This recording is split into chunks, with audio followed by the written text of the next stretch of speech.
Alright, so everybody should have this worksheet. It's called synthetic division. You've already learned how to divide polynomials, right? I hope.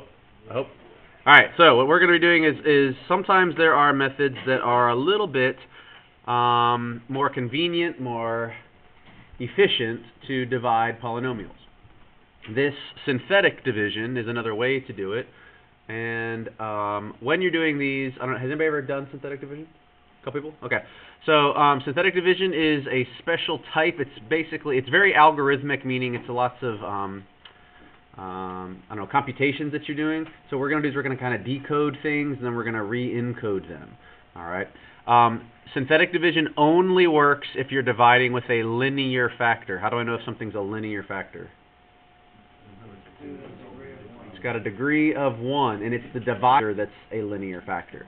Doesn't matter what your dividend is, it matters what your divisor is, right? So here's my dividend, here's my divisor. In this case, I have divisor of x minus 3, which is a linear factor, okay? Before we do this, I'm going to make sure you remember how to do long division. So long division said we would divide x minus 3 into x squared minus 7x plus 12.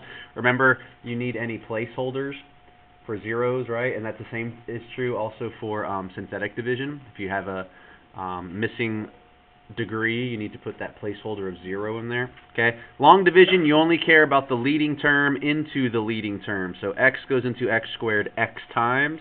You multiply on the sides, write down the product, and then you subtract that row. Does this look familiar, I hope?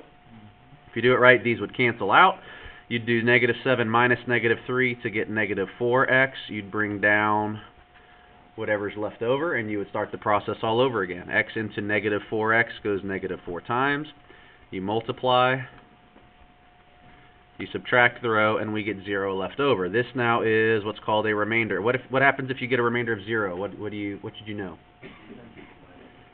It divides evenly. So what do we know about x minus 3?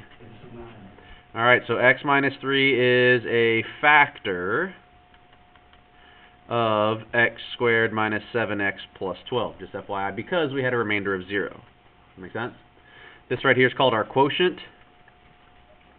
Quotient means the solution when you divide. In other words, x minus 3 multiplied with x minus 4 has to give us exactly x squared minus 7x plus 12, because the opposite of division is multiplying. Does that idea make sense? Okay, so we're going to do synthetic division and get this exact same answer. Okay, exact same answer, but we're going to do it a little bit faster. And here's how synthetic division works. I'm going to set it up. When you do synthetic division, you don't need all the x squareds, the x's. You don't need any variables at all in synthetic division because you're going to decode it, and you're only going to use coefficients. Okay? So what you first do is you look at your linear factor, and if you have a linear factor, you want to know what the x value is, or in other words, the root or the solution. So if I'm dividing with x minus 3, that means x equals what number? 3. So we're going to divide with the number 3. That's our coefficient for that linear factor. We're going to put a 3 on the side. Okay? We're going to do, sometimes synthetic division is called upside down division, because instead of doing your division symbol this way, you do it upside down. Does that kind of make sense? And we're going to give ourselves a little gap, because we're going to write some numbers down here in this row. But up here, we're going to put all the coefficients of our dividend. So what's the coefficient of x squared? 1, because it's 1x squared. All right, so this is like the x squared column. We're going to give ourselves a little space, and we're going to write the coefficient of the x, which is negative 7. So this is the x column. We're going to give ourselves a little space, and we're going to write 12. So this is now the constant column. Okay, and again, we have some space under here so we can write some numbers. We're going to be putting some numbers here in a minute. Okay, under the constant, we always put a little box. This is where your remainder goes. And since I've already done this problem, what was our remainder? 0. So we know the remainder is 0. I'm going to show you how you get that. Okay, synthetic division, we don't care about the variables, we only care about the coefficients. And keep in mind, this is the x squared column, the x column, and the constant column. Okay, so here's how synthetic division works. You bring the first number down. Whatever it is, you just bring it down underneath. All your quotient will be written down here. Okay, you just bring whatever that first number is straight down. And then you kind of do it like long division. On long division, you would multiply the outside. So we're still going to multiply this outside. 1 times 3 makes 3, and we're going to put it in the next column. Okay, I multiplied these two numbers and wrote it down. And then instead of subtracting, we're going to add the column. Negative 7 plus 3 makes negative 4. And we do the process all over again. Multiply, write it down, add them up. And there's my remainder of 0, which was this remainder right here from before. Is that okay so far? Now, you can't say this is your answer because this is just a decoded answer. All right? You need to re-encode it. So this represented x minus 3. This represented x squared minus 7x plus 12. This represents my quotient right here with this remainder. So if this is my remainder, this becomes my constant of my quotient, and this becomes my x value of my quotient. That kind of makes sense? So it goes remainder, then constant, then x value. If there would have been another column, that would be the x squared column, etc. So originally we had an x squared with an x with a constant, and our quotient is always 1 degree less. If this was our x squared originally, this is now our x value. If this was our x value, it drops 1 level and turns into the constant, and if it was our constant, it turns into our remainder. So this tells us that our answer is x minus 4, 1x minus 4, which is exactly what we got originally. Does that idea kind of make sense? And it has no remainder. So here's our quotient. Okay, I'm going to do one more with you. Make sure you understand. It's very algorithmic, but we're getting the same answer. We're going to synthetic divide because this is linear. We're going to divide with x equaling what number? 2. So we're going to put 2 on the side. We're going to do a little upside down division, and we're going to write our coefficients, keeping any 0 placeholders if we need them. Sometimes we do, sometimes we don't. So I need 4x squared. So I'm going to put a 4 there. I need negative 13x's. Put a negative 13 there. And I need negative 5 here. And I didn't need any placeholders. And under the negative 5, and put a little box, that's where my remainder goes. Are we okay so far? All right, to start it, you bring down the first number, and now we start doing our multiply, add, multiply, add, multiply, add. That's all we do. Every time is multiply and add. So we're going to multiply 4 and 2. I get 8. Write it down in the next spot. Add them up. Do it again. Multiply. Add them up. This time I do get a remainder. Okay, what's going on? So is x minus 2 a factor of this guy? No, it's not. Because we have a remainder. So it's not a factor. But this is the correct answer for long division. The only thing is we got to figure out how to re-encode it. So if this is my remainder column, this becomes what? Constants, and this becomes my x value. So my answer here is 4x minus 5 with the remainder of negative 15. So I usually write it, I always put plus, they never get it wrong. Negative 15 out of what I was dividing with was x minus 2. And that's how you would typically see it.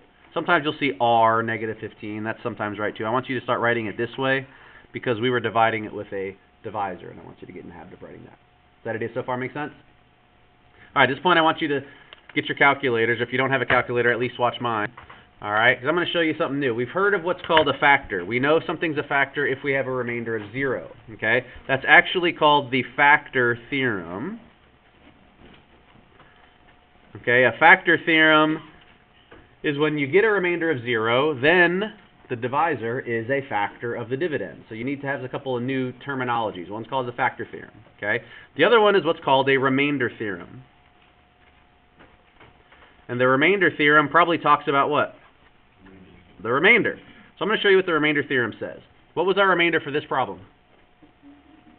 Negative 15. Here's what I'm going to do. I'm going to go to my calculator, and I'm going to type in my dividend, only my dividend, into y equals, right? I'm going to type in 4x squared minus 13x minus 5. And what I'm going to do is I'm not going to graph it. I don't care what the graph is. I know it's a parabola because it's x squared. I'm going to look at my table. And I'm going to look at my table when x equals 2 because that's what I divided with. And here is 2 on my table. What do you notice? When x was 2, what's y? Negative 15. When we divided with 2, what was our remainder? Negative 15. So the remainder theorem says, right, when you divide with a linear factor, this is your x answer in this graph, and your remainder becomes what? The y value. So this creates an ordered pair. This, comma this, is a point on your dividend graph. So we know now that 2, negative 15 is on the graph of 4x squared minus 13x minus 5. And again, just to show you, Here's our graph, 4x squared minus 13x minus 5. And here's our point, 2 comma negative 15. Does that kind of make sense?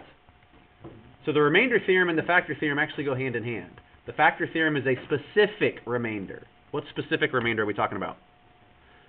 0. So guess what? 3 comma 0 is on that graph because it's a solution. That's why it's a factor. So if I show you real quick, I'm going to clear this out. I'll show it to you real quick. X squared minus 7x plus 12. I'm going to go to my table, and I should see 3 comma 0. There it is. Oops, that's a 4 0. 3 0. Is that okay? By the way, 4 0 is also on the graph because look at this. This was left over. And what does x equal here? 4. And that's the only thing left. So it has 2 solutions. One is 3 and one is 4. And I knew that because this is a quadratic. That's called the fundamental theorem of algebra. We've talked about that before. The theorem of algebra says whatever your degree is, that's how many zeros you have or solutions, right? It could be real or it could be non-real or imaginary, we call it. Does that idea make sense? Okay, so with your table, what I want you to do is try problem 3 and 4 only, the same exact way. See if you can synthetic divide, and then rewrite what your quotient is, plus any remainder, if there is one. And write it in this form if there's a remainder, just write it in that form if that's your only quotient. All right, I'll let you do that for a second, go.